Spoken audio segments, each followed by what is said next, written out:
बिस्मिल्लाहिर्रहमानिर्रहीम। अस्सलाम वालेकुम। सेवन्थ क्लास के दूसरे लेसन में आपको खुशामदीद कहता हूँ।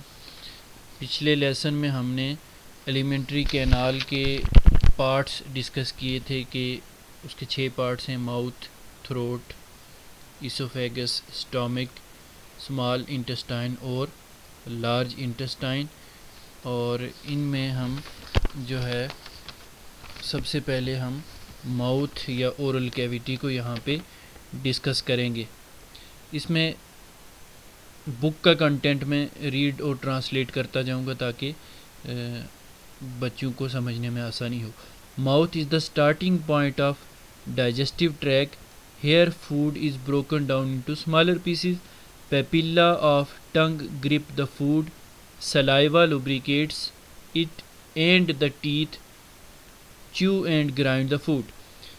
यानी एक तो ये कि ये डाइजेस्टिव ट्रैक्ट का स्टार्ट है और यहाँ फूड को एक तो उसकी मैकेनिकल डाइजेशन का आगाज़ हो जाता है, फूड को स्मॉलर पीसीज में ब्रेक किया जाता है और टंग के अंदर स्ट्रक्चर्स होते हैं जो उभार से होते हैं, जो यहाँ डायग्राम में दिखाए गए हैं। पेपिल्ला वो फूड को ग्रिप करते हैं और इसके अलावा सलाइवा जिसको हम थूक कहते हैं वो लुब्रिकेट करता है फूड को। And teeth chew and ground the food, और जो हमारे दांत हैं वो फूड को चबाते हैं और ग्राइंड करते हैं। Now food is called bolus.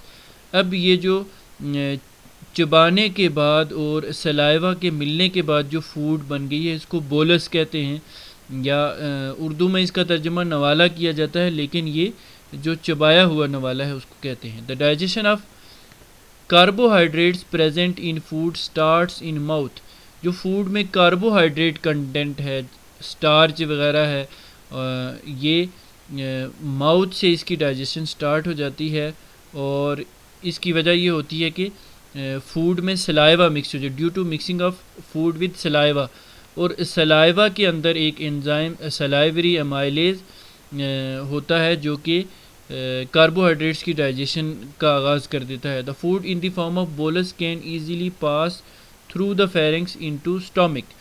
तो ये जो बोलस की फॉर्म में फूड है ये फेरेंक्स से स्टोमिक की तरफ मूव कर जाती है। और जो अगला पार्ट है डाइजेस्टिव ट्रैक का उसको थ्रोट या फेरेंक्स कहते हैं। Throat is a passage that directs the bolus into its next destination. Throat का ये काम है कि फूड को अपनी अगली मंजिल की तरफ धकेल दे या उसको रुख दे दे। The flap like structure present in throat called epiglottis switches the bolus to the oesophagus by selective closing and opening of windpipe. आप ये डायग्राम के अंदर 1.2a के अंदर एपिग्लॉटिस लेबल हुआ, यहाँ पे ये एपिग्लॉटिस देख सकते हैं। ये एपिग्लॉटिस एक फ्लैप सा है जो जब आप फूड को अपने माउथ के अंदर डालेंगे तो ये ट्रैकिया को, सांस की नाली को क्लोज़ कर देगा और इस तरह से ये बोलस को जो है वो डायरेक्ट कर देगा ईसोफेगस की तरफ। और इस तरह से ये जो है वो जो फूड है वो आपकी विंड पाइप के अंदर नहीं जाएगी। तो इस तरह से फूड आगे मूव करती चली जाएगी। जो नेक्स्ट पार्ट है ईसोफेगस, इसको आपने पिछली क्लासेस में फूड पाइप पढ़ा होगा। Oesophagus receives the food from throat and pushes it into the stomach. Oesophagus जो है वो थ्रोट से, गले से फूड रिसीव करता है और इसे स्टोमिक में पुश कर देता है। Oesophagus is about 25 centimetre long tube like structure. Oesophagus की जो लेंथ है वो 25 सेंटीमीटर है, ये आपने याद रखनी है, ये आपसे MCQs वगैरह में पूछा जा सकता है। Peristaltic movements aid the transfer of bolus by successive contraction and relaxation in different regions of oesophagus. Peristaltic movements एक ख़ास तरह की मूवमेंट्स हैं जो कि बोलस के ट्रांसफ़र को ईसोफेगस के मुख्तलिफ रीजन्स के अंदर उसे उसकी हेल्प करती हैं और कंट्रैक्शन और रिलैक्सेशन के ज़रिए से। यहाँ ये जो डायग्राम आपको सामने नज़र आ रही है, इसमें आप देख सकते हैं कि बोलस कैसे यहाँ से नीचे की तरफ ट्रैवल कर रहा है। और इसको समझने के लिए कि पेरिस्टाल्टिक क्या है, पेरिस्टाल्टिक बेसिकली एक वेव है जो कि फूड को ऊपर से नीचे स्टोमिक की तरफ मूव करवाती है। और इसको समझने के लिए आप इस स्केच के ऊपर अगर नज़र डालें तो वेव जो है वो एक साइड से दूसरी साइड की तरफ, यानी एक साइड से वो प्रोड्यूस होती है और आगे की तरफ वो मूव करती चली जाती है। आपने वेव को मुख्तलिफ अंदाज से ऑब्ज़र्व किया होगा। आप किसी तालाब के किनारे खड़े होकर कंकर फेंकें या आप रस्सी को एक कोने से पकड़ के हिलाएं तो उसके अंदर वेव प्रोड्यूस होती है। और वेव की ये प्रॉपर्टी होती है कि यहाँ इस साइड से ये वेव आगे बढ़ती चली जा रही है और यहाँ आगे जब नई वेव, यानी जब वक्त के साथ साथ ये होगा कि ये वेव जो है वो यहाँ से आगे बढ़ती चली जाएगी। इसको देखें, ये आगे बढ़ती चली जा रही है और पीछे से ये जो पहले से मौजूद वेव है ये यहाँ से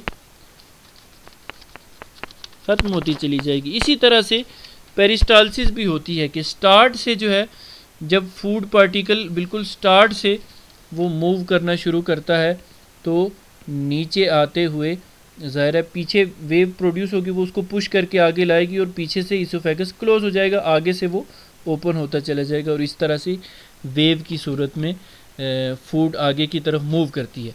पेरिस्टाल्सिस को समझने के लिए एक जो प्रोसेस है वोमिटिंग का, वो हमें हेल्प कर सकता है। वोमिटिंग बेसिकली जो उल्टी होती है वो रिवर्स पेरिस्टाल्सिस होती है, यानी ये जो वेव फूड को माउथ से ईसोफेगस और फिर ईसोफेगस से आगे स्टोमिक की तरफ मूव करवाती है, ये रिवर्स डायरेक्शन में मूव करती है, जिसके नतीजे में वोमिटिंग होती है।